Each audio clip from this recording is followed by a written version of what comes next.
Quatrième point, une politique d'ouverture.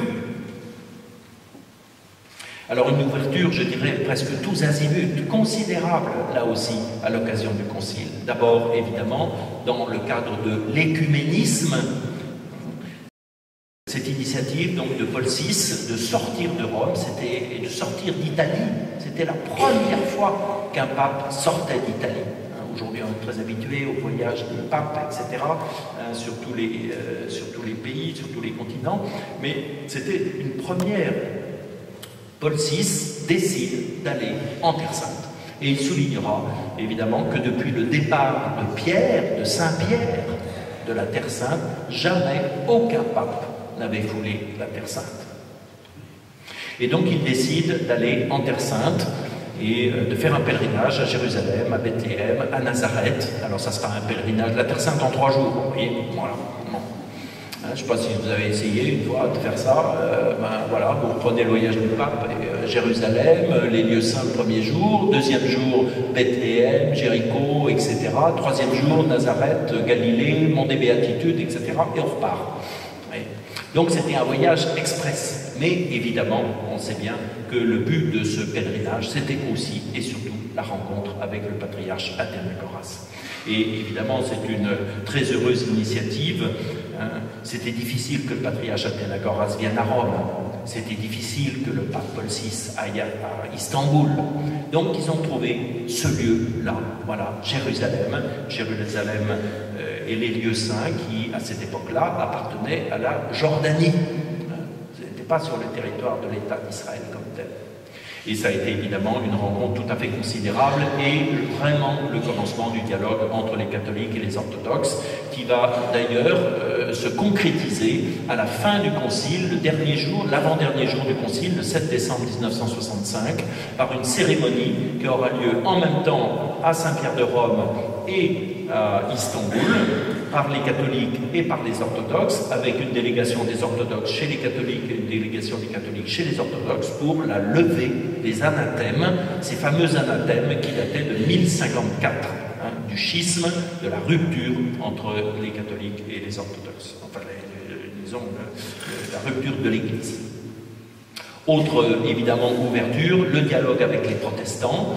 Vous voyez ici Jean 23 qui rencontre, vous les reconnaissez, ici, nos deux frères de Thésée, voilà, Max Turian et le frère Roger, présenté par le cardinal Béat, donc le secrétaire de celui qui était responsable du secrétariat pour l'unité des chrétiens.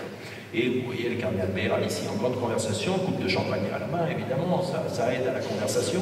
Voilà, avec le professeur Kuhlmann, qui était aussi un des éminents représentants du protestantisme, voilà, professeur à l'université de Genève et aussi à l'université de Strasbourg. Voilà, je passe assez vite, c'est des choses que nous connaissons aujourd'hui et qui ont vraiment lancé le dialogue écuménique, mais c'était des nouveautés considérables. Et ces observateurs restaient dans la aula conciliaire, dans la délibération, dans les discussions des pères. Donc il y avait la messe d'ouverture chaque matin, voilà, donc tout le monde y assistait, les supérieurs, les journalistes, le public aussi pouvait y assister.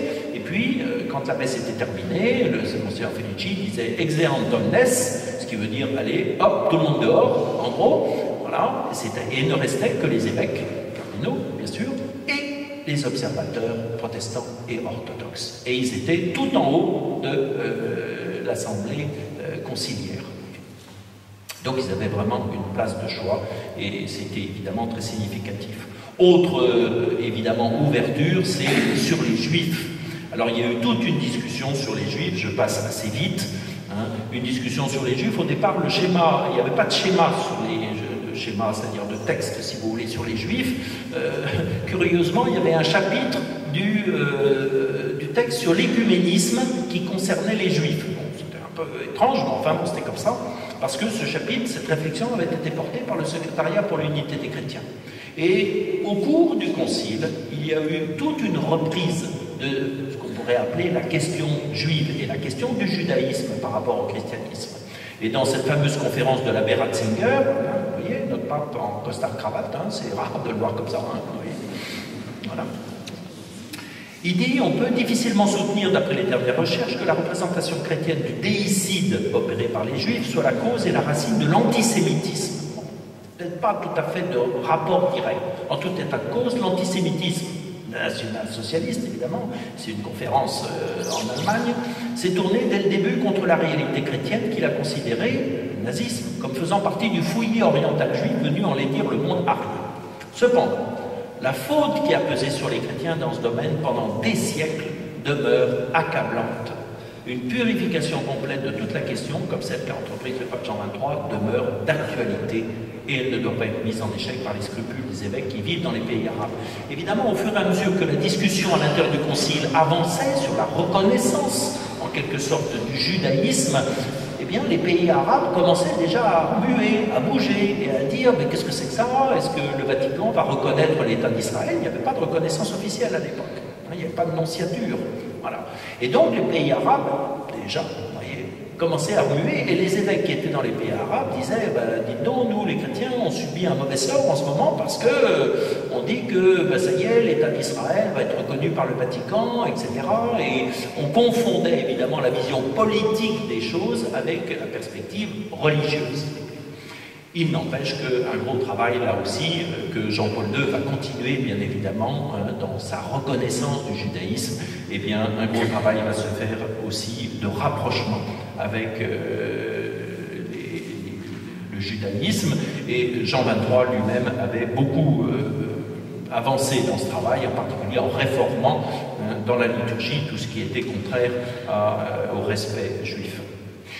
Autre initiative de Paul VI, Paul VI s'en va en Inde à la fin de la 3e session pour un congrès eucharistique à Bombay, et c'est une ouverture évidemment sur les religions non chrétiennes cette fois-ci, et Paul VI va être très frappé par cette diversité, voilà, et il va reprendre cette image de la Pentecôte, si vous voulez. Le seul fait de penser que des gens de nationalité, langue, culture et mode de vie différents soient appelés à constituer un seul corps et un seul esprit dans une seule espérance nous remplit d'abord de stupeur, comme les témoins du miracle des langues le jour de la Pentecôte. Voilà. Et il s'agit comment d'aborder ces cultures, ces peuples, ces religions aussi non chrétiennes. Eh bien, il s'agit de reconnaître tout ce qu'ils ont de bien. Voyez. Il s'agit de reconnaître toutes les valeurs dignes d'être honorées, de telle manière à ce que nous entrions dans un vrai dialogue apostolique. N'oublions pas que le christianisme n'est lié à aucune civilisation, mais qu'il est fait pour s'exprimer selon le génie de toute civilisation, du moment qu'elle est vraiment humaine et ouverte à la voie de l'esprit. Voilà. Ça ouvre évidemment vers le champ de ce qu'on a appelé l'inculturation du christianisme, comment le christianisme peut trouver dans les cultures, dans les religions qui sont non chrétiennes, eh bien déjà des ferments en quelque sorte qui appellent justement à la reconnaissance de la présence de l'esprit en eux-mêmes.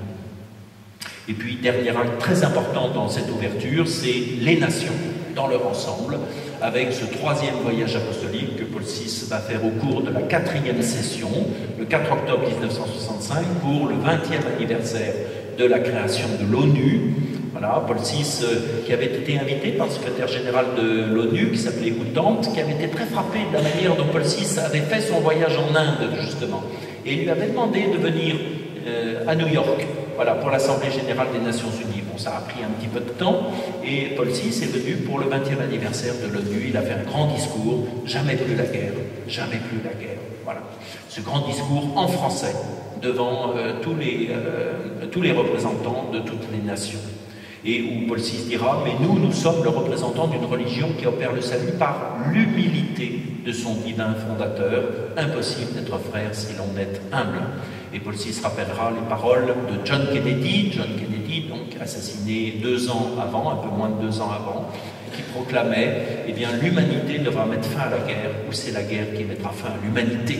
Voilà, alors que les États-Unis étaient engagés à ce moment-là dans un conflit absolument épouvantable, évidemment la guerre du Vietnam. Jamais plus la guerre, jamais plus la guerre. Voilà. Donc, vous voyez, des actes extrêmement marquants, voulus par Paul VI et encouragés évidemment par les évêques au Concile.